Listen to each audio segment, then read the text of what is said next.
Okay, so here's something I found that I thought was interesting, especially for all my fellow Agents of S.H.I.E.L.D. fans and Marvel TV fans. As you know, I'm a big fan of Daredevil and Luke Cage, Jessica Jones, Agents of S.H.I.E.L.D. I even watched Inhumans. Pause.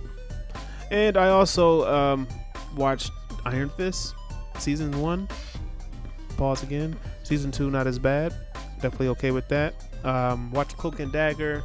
Actually liked Runaways quite a bit. I know a lot of people didn't like it because it deviated from the original source material a little bit, but it kind of had to. But yeah, these shows, you always kind of want to know how they fit in everything, and it seems like every week I'm doing a canon video or a continuity video. But here's an article here on the Direct about Marvel's community petitions Kevin Feige over MCU canon concerns with lengthy letter. Marvel Studios made history earlier this year with WandaVision being the first MCU Disney Plus series. However, it's worth noting that WandaVision was far from Marvel's first television show.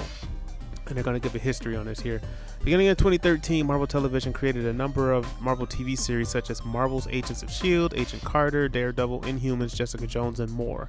And while these shows reference the Marvel Cinematic Universe, the MCU's library of films rarely returned the favor.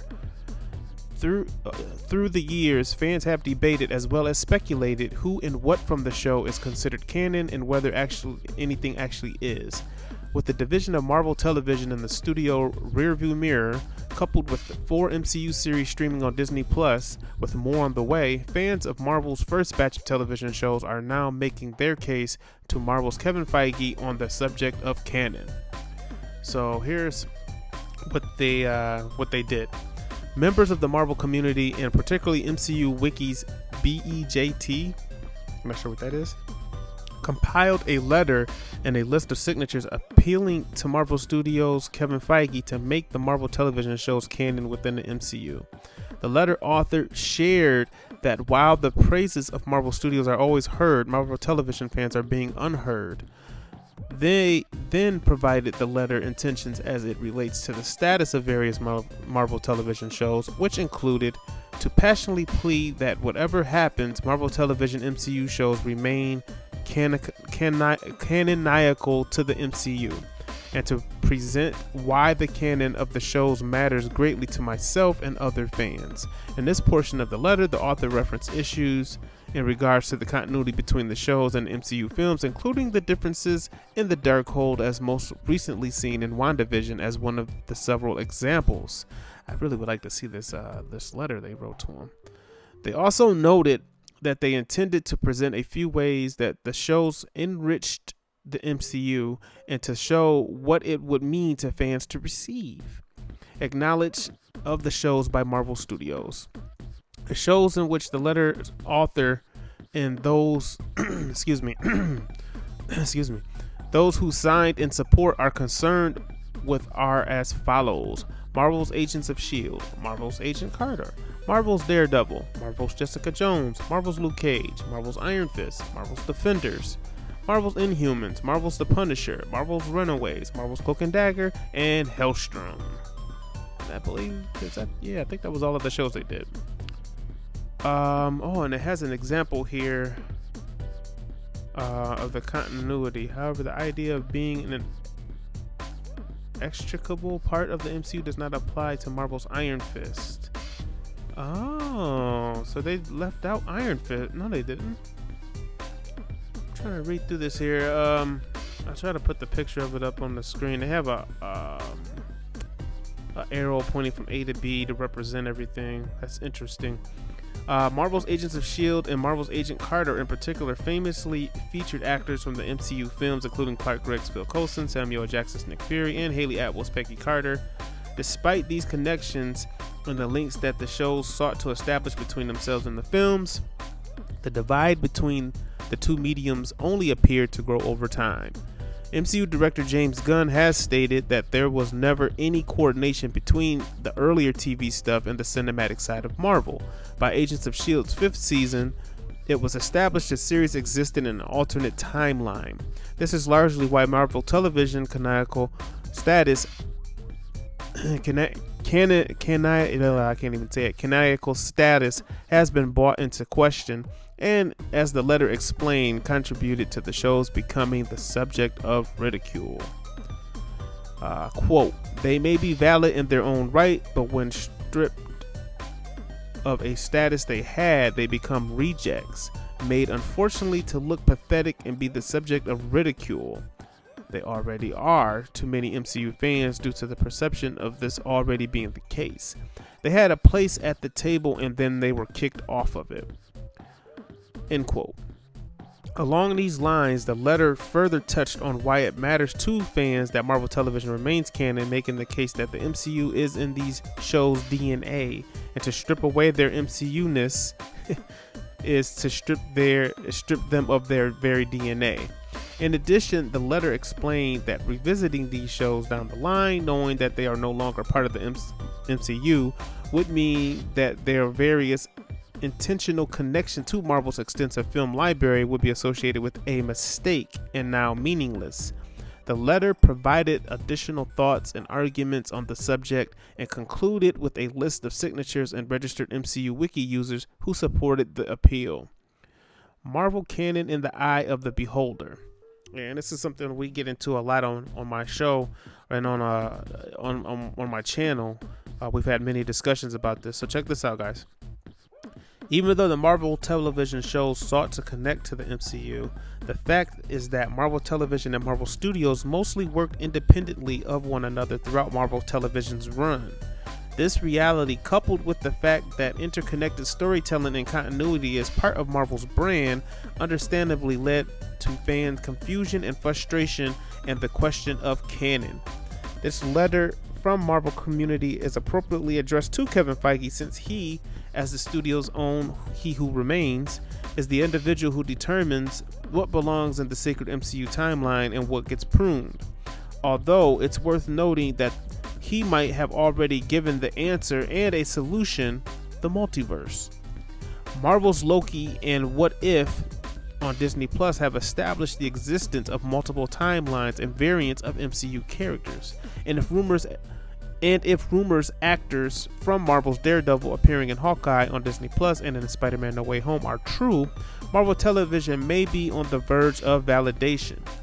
Regardless, this appeal from Marvel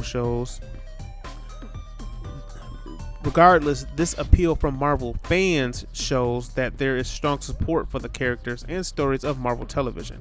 Clearly, those characters and stories made an impact on their audience, and if there was any doubt that Marvel couldn't succeed with episodic storytelling on Disney Plus, those critics only need to look to the fans of the franchise first television audience.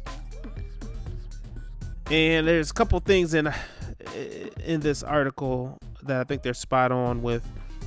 That is basically what he has given you, is the multiverse.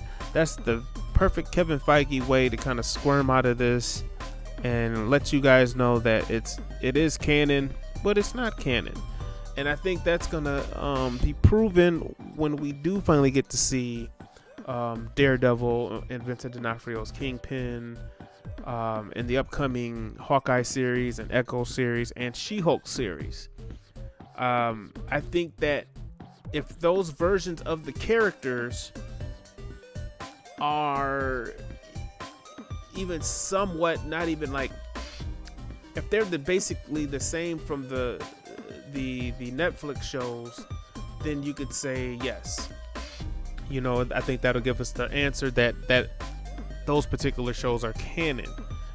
But from what I'm hearing, and the rumor is that Daredevil is going to be wearing the yellow suit from the comic book to start when he does make his MCU appearance. I think what they're going to do is kind of like, he's going to want to keep everybody in the guessing. So it's like, I don't think there's going to be any mention of any events that ever happened in the previous Netflix shows. But at the same time, they're probably going to hint at a past, or especially if they bring in the older actors, that they have a history, which you would do in a normal movie anyway. So I think it still might be up for discussion even after the fact, but I think the way they're going to try to handle it is just say that these are the MCU versions of the characters, and those other characters are variants from the multiverse with those shows.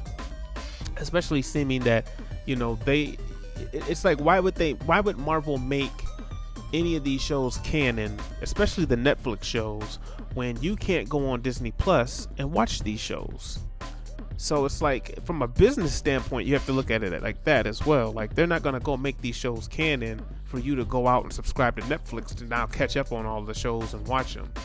That's counterproductive to business. So, you know what I mean? Like, as much as we hate, as a fan, a lot of times we don't want to take that into account or think about those type of things. But that is exactly the reason that there's an argument over what's canon and what's not. It's because of business. Like I've stated before in my videos, and like they stated in this article, Marvel TV and Marvel Studios was working separately. James Gunn confirmed that. Okay. It's easy for Marvel TV to watch the movies and then tie in their stories that they're writing into the movies, which eventually they did stop doing, but they were doing for a while when this all first happened. Now, the rift between Marvel TV and Marvel Studios first really occurred in, I believe, 2015. So, like, Agents of S.H.I.E.L.D. was like on its second or third season. So a lot of that stuff that happened prior to is why a lot of people want to say it's canon. And it's because you got Phil Coulson giving Nick Fury, the helicarrier that pops up in Age of Ultron that was never explained but hinted at, but never explained or acknowledged. But yet there's a full episode on Agents of S.H.I.E.L.D. that shows how he got the helicarrier. You had Sif popping up in Agents of S.H.I.E.L.D. You had Nick Fury popping up a couple times in Agents of S.H.I.E.L.D. in those early days.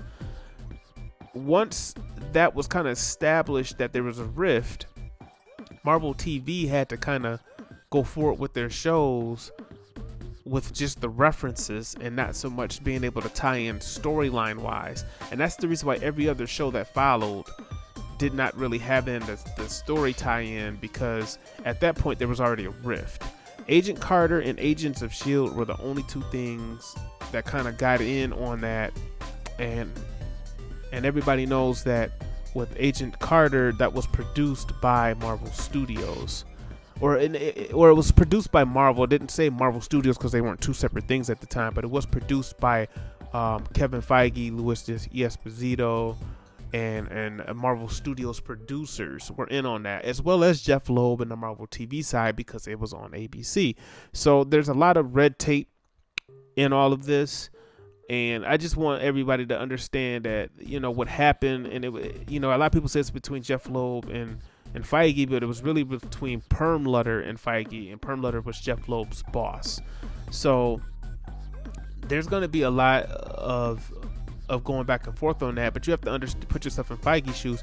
He's not going to want to make these events part of the sacred timeline when he didn't have control or say so in any of those events. So they'll never really be able to acknowledge any of the events that happen in Marvel TV. The best thing to do is a soft reboot and just pick up the stories where you want to tell them and go forward from there. And then you keep what you like, and then you recast what you don't like. And I believe that's what they're going to do. And you can explain it all away now with the multiverse is the perfect excuse. It's kind of funny that they're doing the whole multiverse thing, because you got to think, just within the last year or two, they have gained the rights back. If you're Marvel Studios looking at this, you now have the rights back to all of your characters. You have everything that was on Marvel TV that you can now use and put into stories. You have everything from the Fox X-Men universe, the Fantastic Four now that you can use. And now you even have Spider-Man to an extent and his characters to kind of play with, if you can negotiate, and since them and Sony are playing nice. So you almost have everything under your wheelhouse, and you have all of these platforms now to showcase it. And I kind of think they're going to want to just move forward from that point, and the multiverse is a perfect pivot within the MCU for the timing to come along. They just finished the Infinity Saga with what they had. Now they have everything. You use the multiverse to explain it away for everything. That way you don't have to... They're still going to have a lot of questions to answer, but the easy cop out is the multiverse when it comes to the Fantastic Four and X-Men and everything, and it'll be interesting to see how they do it, but it looks like that is the route that they're going. This article really, I don't know if a lot of people realize how much of a rift there is between the Marvel fan base just on what's canon and what's not. As I pointed out before, like with the Darkhold and different stories of that, because not even just the fact that the Darkhold is different, but the storyline they did with the Darkhold on Marvel TV would not really explain how Agatha Harkness ended up with the book, or had the book, this whole time, when last we saw the book was with Ghost Rider going back to the Dark Dimension. So it's, you can't keep that. And then I think that's part of the reason why Agents of S.H.I.E.L.D. made themselves in an alternate timeline by season 5, so as creators they could just do what they wanted to do. And a lot of people have said like the time travel rules and Agents of S.H.I.E.L.D. don't line up with what they've established in the MCU. These are things, and this is why as big of a fan of I am of Marvel TV, this is why I still can't consider them canon, is because I know that in the creative process Marvel TV was shut out. These are things that if Marvel TV producers are in the room with Marvel Studios producers, they know the rules of time travel because it's being established in Captain America or Infinity War or an Endgame. It's like they'll know what's going on to know how to apply it. And this is what Marvel Studios does with all of their producers. This is why Ant-Man and Doctor Strange and Black Widow, this is why all of these producers are having meetings with each other or going on these retreats with all of the other directors and producers so they all can be on the same page. How can you say that everything Marvel is canon when Marvel Studios goes to these producer and director retreats to be on the same page, and Marvel TV producers and directors are not invited? Or even furthermore, before then, Sony producers and directors are not invited. Namely Avi Arad. He's not involved with Marvel Studios anymore, and he's the one producing the Spider-Man movies with Amy Pascal. So until they made that deal, they were not in the loop. And even now, they're probably not in the room, but they're at least in the loop. With what's going on through Kevin Feige being able to relay the information or whatever producer they have in charge. So it's just interesting, man. It's just like it's ongoing, it's never ending. The argument never stops. What are they gonna do? I think, just to kind of go on record here, I think that they're gonna pick and pluck from the Netflix shows who they want. I did do the story on Agents of S.H.I.E.L.D. cast possibly returning for Secret Invasion. Hopefully they can get them involved in S.H.I.E.L.D. and SWORD somehow, and get them into the Secret Invasion plot line, and just bring back Phil Coulson, for good this time, like for real. But shows like Runaways, Cloak and Dagger, I don't think they have a chance. I think that those characters are so young that even if they were to try to bring them into the MCU now, they would be grown-ups, or they'd be in their 20s. So that may not work. What I think they're probably going to do is reboot those for sure. Inhumans is definitely getting rebooted. Like, there's no question in my mind about that Inhumans is getting rebooted. There's supposed to be an Easter egg tease for that in Miss Marvel. But with those shows, you can keep those guys for the future, so that once you tell all of the stories of everything you got going on now, that's the next generation in another 10 years that come along, where you can throw in a Cloak and Dagger and the Runaways, and maybe you still may have a Spider-Man or two around then that you can kind of tie them into and kind of tell those stories then. Same thing with Spider-Gwen and Silk. These are all characters for Sony that they can use going forward in the future, where they don't have to burn it all now and have everything now. That's the next generation. They're kind of starting to do that with the Young Avengers, but it looks like the Young Avengers is going to get off the ground a lot sooner from it, and it probably will be on Disney Plus, since all of those characters are premiering on Disney Plus.